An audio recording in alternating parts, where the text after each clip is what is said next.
Personality politics versus issue-based politics. That's the topic of today. My name is Fabrizio Bromano. If you haven't subscribed, go ahead and subscribe, like, share, and comment on the comment section, okay? And if you're interested in some merchandise, I have a good friend of mine who's making some merch. It's called My Brother's Keeper. Let me know if you're interested. It will cost you a few bucks, but hey, let me know. Let's get back to the video, okay? The reason why I want to talk about personality versus issue-based politics is I've noticed one thing. Since independence, since we had multi-party democracy, so to speak, we've always voted only based on personalities. Yes, Kenya is divided along tribal lines. Historically, if you look, people vote on parties that we think are aligned to their own tribe. Azimio la Umoja, ODM, is basically NASA, okay? Because think about it. NASA or Azimio la Umoja is a bunch of tribes, ODM in the center of it, Raila co-opting these other small tribes, like the Luyas. This time it was a bunch of Kikuyus, which didn't work. You know, NASA was the original NASA. I'm sorry, ODM. The original ODM was basically what? The Kalenjins, Kikuyu, Luo, Kambas, you know. So it's a coalition of these figureheads who are kind of like the de facto tribal chiefs. And so they co-opt them and people vote for them based on their tribe, not issues. But how do we solve this? How do we solve this?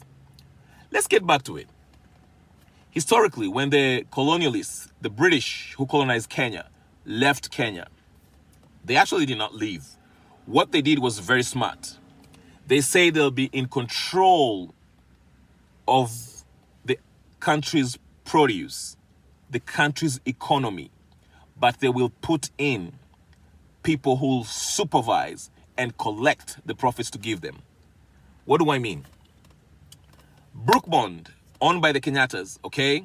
Brookbond is basically by the British. It's a British company. But the face of it is the Kenyattas. He told Kenyatta, hey, listen, I'll give you Brookbond. We get a cut. You own it. We get a cut. You control the production of coffee, milk, and all that stuff, all right? But the real owners are the British. It's the same thing that happens in South Africa with the gold mines. It's the same thing that happens in Congo right now with the copper mines, all right? I'm just giving you a brief synopsis of how these colonialists never actually left. But they left us a bunch of chaperones who turned out to be tribal chiefs who now we idolize because we don't know better. And that connects with another news today. If you looked at what was going on in Kamkunji today, you have a bunch of youth who live under abject poverty and they don't know better. They have to sing praises to Raila Odinga. Why? I'll take one example. There's this guy who's kind of famous. His name is Okanga, Nuru Okanga. He seems like a reasonable, smart guy. But he has no option but to praise Odinga. If you remember, earlier this year, he made a video that was really chastising Raila Odinga. He said, you know, Raila, you cannot be coming year in, year out telling us about you get your votes being stolen. This time, you have to also steal if you need to. You know, we're tired of you talking about having your votes stolen. Of course, that video went viral. And a few days later, Nuru Okanga had to make another video backtracking from his statements. Now, here's the thing. An indication is this. He understands the issue, but he probably lives in an ODM stronghold where his safety might be an issue. So he cannot speak freely about what he really thinks. If you look at other youth that were talking in that Kamkunji meeting, it was basically singing praises for Raila Odinga and bashing Ruto. Why is this happening in Kenya? It is because of lack of what? Education, quality education. You cannot have people making informed decisions if they don't have the information. See, if you have adequate information on an issue, you will have an informed view on that particular issue. And this plays, it starts with our education system. There are a lot of people who are so-called highly educated in Kenya, but their intellect, if you listen to how they reason, you'll be surprised how foolish they sound. I'm not going to name names because I don't want to put anybody down. The government, and I'm getting into how we can solve this issue. The government of the day, which is Ruto's government right now, has the mandate, has the responsibility to help tackle this issue. It's going to take a while. It's not going to end overnight. Okay? The disparity between the rich and poor is so huge that the rich can easily influence or buy out the poor, because the poor man thinks about his next meal. The rich man thinks of securing their meal for the next decade or century. See the difference? I'll say that one more time. The poor man worries about his next meal. The rich man worries about his securing his meal for the next century. That's the difference. So the rich man will always go get cheap labor from the poor man so he can get the proceeds to secure his future for the next century. That's how the colonialists used our African leaders. And our African leaders are doing the same to us, the people. Especially those of us who are vulnerable, who are gullible due to lack of enough education, lack of resources. If you don't have resources, you only care about your basic needs. That's why some people rob, kill, steal, and cheat. Look at these politicians.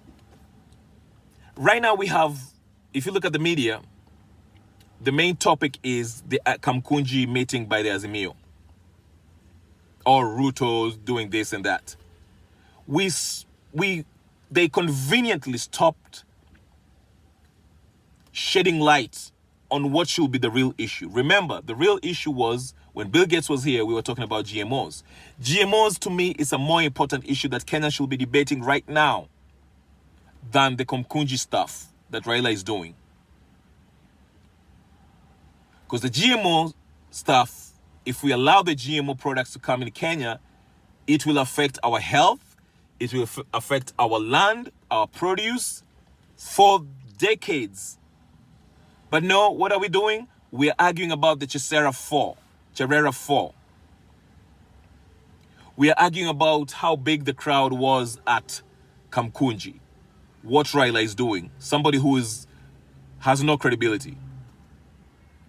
We are arguing about what Charlene Ruto was trying to lie to us about when she was at Daystar. That's what we are caring about. Instead of debating, not even debating, urging our lawmakers to burn GMOs. We've lost focus. We are easily distracted. What's the difference? Personality politics instead of issue-based politics. GMO is a vital issue, but we are focusing on personalities. Oh, look at what Ruto is doing. Look at what Raila is doing. Look at what Charlene Ruto is saying. Look at what Mudavadi was going to today. What about Sakaja? How about the issues that can actually help us? Why can't we put emphasis on the issues that we need to focus on instead of worrying about what Raila is doing at Kamkunji? That's what I mean. Issue-based. Let's get back to the debate of GMOs. How do we get the lawmakers to sign into law that we don't want GMO products into our country? How do we put emphasis on these leaders, whether it's the president, the Senate, the governors, MCAs, to push forth for quality healthcare, quality education, food security, and economic development that can help us, help the poor, the millions that are living under abject poverty, to move up the social economic ladder. How do we do that? That should be the focus. Not these idiots that are in Kamkunji singing praises about Raila Odinga, talking about the next election. Who cares about the next election? All right, let's say there will be no election in 2027. So what? He's not the president right now. Let's worry about that when we are in 2027. Right now, we need to build our country. I'll try to keep this video short, so I'll make a part 2. And again, if you haven't subscribed, my name is Fabrizio Bromano. Subscribe, like, share. Tell me what you think. And let me know if you're interested in the merchandise. I have my boy making some wonderful hoodies, t-shirts, sweatpants. The label and the merch is called My Brother's Keeper. Anyway, this is Fabrizio Bromano. I'll talk to you guys later. I'll make a second part of this video, which is titled Personality Politics versus Issue-Based Politics. Thank you very much. I'll see you guys later. Peace.